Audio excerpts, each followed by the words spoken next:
Welcome everyone to the Broadridge Advisor Solutions Website Admin Overview. Our section that we'll cover today is the segment under Site Basics, Website Options, very first link. We'll click on the Edit tab to open up the window, and here you'll be presented with some information that's internal, only meant for the use for Broadridge being in touch with you, or with your compliance being in touch with you. But this is information not shown on the external website. The first thing that's shown is your user ID. This is specific to you. This is something you want to write down. So if at some point you try to log in and you can't and you need assistance and you give us a call, we will ask for either the user ID or the last four numbers of the billing credit card. Next, you'll see an on-off switch. Now, all of you may not actually see or have access to both on and off, as you see here. If you have compliance, they may be in full control of your on-off switch, and you'll only see it either being on or being off. And it is what it is. You can't change that. Some compliance are a little bit more flexible, will give you the access to the on-off switch, but do be careful. If you've been given the okay to turn on your site, you can go and turn it on. But if they haven't actually told you to turn it on, and you do, you may look at your website later. It might be incomplete. They haven't approved everything, or they're not ready for it to be on, and they can go and turn it off. So do be careful before you turn on the on switch for the website. If you're not attached to compliance, you have full control of your website. You are responsible for its content, so make sure you review everything before you flip the switch on. Next, you see the section for the domain name. You cannot change it here. This is something Broadridge would like to be notified. There's an online form if you need to change what domain name you see here. Next, you'll see your compliance manager. If you have one, the name or the company name will be stated here. Otherwise, you'll see 0. Next, you will put your company name, which can either be your name or your DBA name. Next is the email for the Contact Us form input. All websites have a Contact Us form and either quote request forms. Anything that's filled out and then submitted on the website will go to the email addresses shown here. And that's just a simple matter of typing in the email address, placing in a comma, no space, and then the second email address. We always recommend you have 2 in case the person moves on or the email is full. You don't want to miss any opportunities from the website. Our next section here, the first new content on by default. This refers to the content selection section. This is the content that Broadridge maintains. We have FINRA letters on all the content. Monthly, we update newsletters. We'll add new content if this feature is on. Any of the other content, if we're just updating it because the content is outdated or by law, if something changes, we'll go in and update the information. You will get an email notification letting you know we've changed the content. If you have it off, that's fine too. You'll still get the email notification. You'll just now need to log in and update and allow the information to show on the website yourself. Our next section is glossary enabled. This is a list of financial terms that can be seen on the website under the Learning Center. And you can choose to either have it on or off. Learning Center enabled, that is our content selection section. On websites, it's either Resources or the Learning Center. If you would like not to display any of the content, you can simply turn this feature off. Next is Tax Library. We keep this information separate in case it's not appropriate to be on your website. So you can choose to turn it off or on. Map Link enabled. When you're filling out your location information, which is found under My Company Info, there's a spot for the street address, the city, state, and zip. When these sections are filled out on your website, a person can either click on the link of the address or literally the words map and directions. When they click on the link, they will be taken to Google Maps. So this map link enable feature, if it's on, we will see that map. Now, if you work out of your home, for example, you don't want it to show, or you need multiple addresses shown on your website, this would be advanced work. These would be reasons to turn off the map features, and we have alternate ways that you can display a map on the site so we don't see a picture of your house or anything like that. Our next feature is the Tell a Friend. When a person is on your website, there's a little widget that will say Tell a Friend. Once they click on this link, a window pops open. It's a few words there saying, I thought you'd be interested in this website. You put in their email address, hit submit. You, as the advisor, will get an email notification, both of the person sending an email and the person receiving the email. Next, WYSIWYG HTML editor. This just lets you know our website administrator allows the feature of adding HTML code. This is needed on any given page, a source tab that you can select when you're in our admin for those pages, and you can paste in content that you've been given for some sort, maybe of a video, a button, it may be a link to somewhere. If it's given to you in HTML, this just lets you know that feature is available.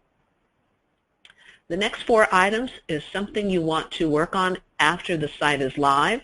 This is addresses registering your website with Google. You do need a Gmail account in order to register with Google, so do have that first, and then definitely give us a call so we can walk you through these steps. There is a field also to register with Bing. You need an email, MSN, or Yahoo in order to use the Bing services, so make sure you have that. The analytics code is also something you can register with. It's a way to monitor or read the traffic on your website. When you're logged into your website administrator, if you look on the black strip in the navigation bar, go to the right under Reports, click on Web Analytics, you'll have a report here, and it won't be necessary to register with Google. So if you see this in your website admin, you could skip the analytics section. Now we have 2 sections. You would use the top section. Google updated its analytics codes, so we have the field here at the bottom box here for our legacy clients, but you would use the top box Universal Analytics. For those of you that don't have a broker-dealer, you will see this feature, Broker Check Link. This is a feature that's on all websites regulated through FINRA, that if you deal in securities, you have to give the reader, the viewer of the website, an opportunity to do a broker check, to look you up in their information, a database that they have. So this is where you would turn off or on this feature if you want it on your website. Once you're done, you can select Save Changes. Doesn't matter which section you use, Save Changes, top or bottom. Our next section under Site Basics is Site Style. Here is when you can pick what you would like your template to look like, or your website rather.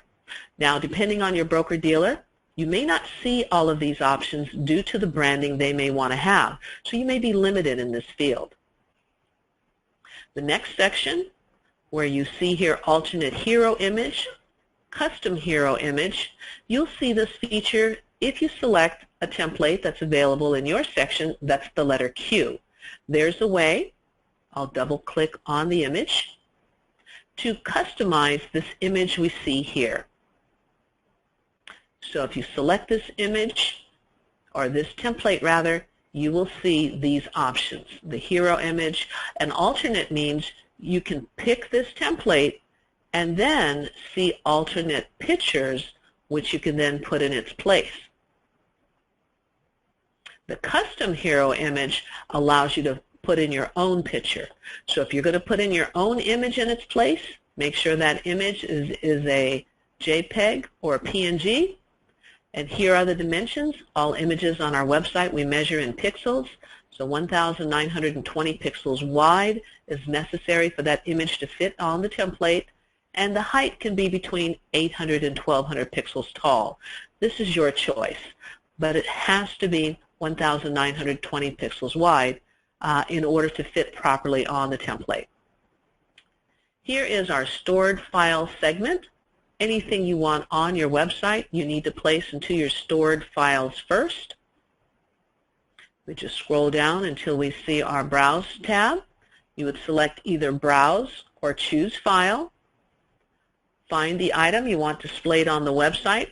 Remember, it doesn't go anywhere on your website. It just goes into the stored files. You would select Open, and at the bottom left, Upload Now. We highly recommend you then click on what you just uploaded to select the word View in the left column, and you will see the image you uploaded. Whatever size you see here is the size that will display on the website. So do be aware of that. Whatever size you have, placing into the stored files is what will display on the actual site. Back to the stored files. Any documents for the stored files has to be a PDF. Again, once you upload it, make sure you click on the view so you can actually read the document and make sure everything's correct. If you'd like to place a video or a podcast on the website, we strongly recommend MP4 for the widest platform or browser capability. It should be under 30 megabytes, so you should be able to get it compressed. There you want to get a professional when you're uploading any videos or podcasts, but they work very well. Again, keeping in mind, 100 megabytes of storage is included with your website. If you needed more stored, it is available to purchase. Last on our site basics, actually we have two more. Upload Masthead. The masthead is the area where your logo would go. It's the top portion of your website. Whichever template you have selected, it will tell you the dimensions you have to place in a logo. It's a simple matter of selecting Browse, looking for your logo, Open, and look for the Upload Now tab. One feature that's important about a logo, we highly recommend that it's a transparent logo because we have so many images for websites. You don't want your logo on a white background because then we'll see a pretty picture for your website and then a logo with a white box. So transparent logo. Your logo will automatically default to the left of your website template. So do keep that in mind when you're creating your logo. If you want it to be in the center or to the right, you either want a graphic designer to help you, or if you're familiar with Photoshop or Paint, find out the dimensions. The dimensions for your logo will always be in the description section, and that's the area you want. So for example, I'm going to switch templates. We're going to go down here to the Y style, which is a different size of templates. So the one that we were in took 1,920 pixels for that logo. For this logo, it only requires 960 pixels for your logo's area from left to right. But this logo, for example, is only about 300 pixels wide. Also, depending on your template, you'll notice sometimes your drop-downs will change. In this particular template, you'll see a home page movie. A home page movie is the movie that will show. Certain templates it appears, and other templates it does not. You'll find out once you log into your respective admin page and see what you see under the site basics. This is something you can turn on or turn off. You don't have to display it on the site if you didn't want it. You could simply check them all, save changes. Just to point out on the site style, the letter Q does not provide an area for the homepage movie, so there'll be no homepage movies. But the letter Y and the letter Z does have a homepage movie. I'm going to double click on my template. This image we see here is what we call the homepage movie. So all the templates, you'll notice, has the word family on it, and really it's not a movie, it's just a slide that will rotate in and out. And that will take care of our section under Site Basics.